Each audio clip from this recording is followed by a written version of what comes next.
IPS अधिकारी अंजना कृष्णा यांच्या फोटोला दुग्धाभिषेक घालण्यात आलाय। करमाळ्यात आई कमला भवानीला प्रार्थना करून दुग्धाभिषेक घालण्यात आलाय। अंजना कृष्णा यांचं मनोधैर्य वाढवण्यासाठी अनोखा आंदोलन करण्यात आलं। जनशक्ती शेतकरी संघटनेने गांधीगिरी पद्धतीने हे आंदोलन केले। लाडक्या बहिणीचा अपमान महाराष्ट्र कधीच सहन करणार नाही, अतिक्रमण कारवाईवरून अंजना कृष्णा यांना अजित पवारांनी दम दिलेला होता।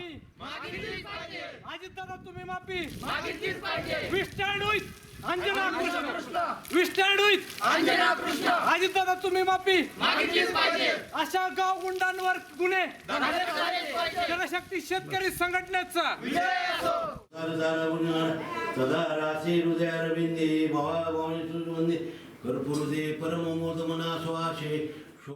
पुढची बातमी पाहूया। IPS अंजना कृष्णा आणि DCM अजित पवार यांच्यात संभाषण घडवून आणणारा बाबाराजे जगताप याचा एक व्हिडिओ समोर आलाय। बाबाराजे जगताप हा राष्ट्रवादीचा कार्यकर्ता नशा करतानाचा व्हिडिओ समोर आलाय आणि त्यामुळे जगताप याच्या अडचणीत भर पडण्याची शक्यता व्यक्त केली जाते। मुरुम उत्खननाच्या प्रकरणामध्ये कारवाईस गेलेल्या IPS अंजना कृष्णा आणि DCM अर्थात उपमुख्यमंत्री अजित पवार यांच्यातील संभाषण व्हायरल झालं होतं। त्याच्या नव्या व्हिडिओमुळे वाद निर्माण होण्याची शक्यता आहे।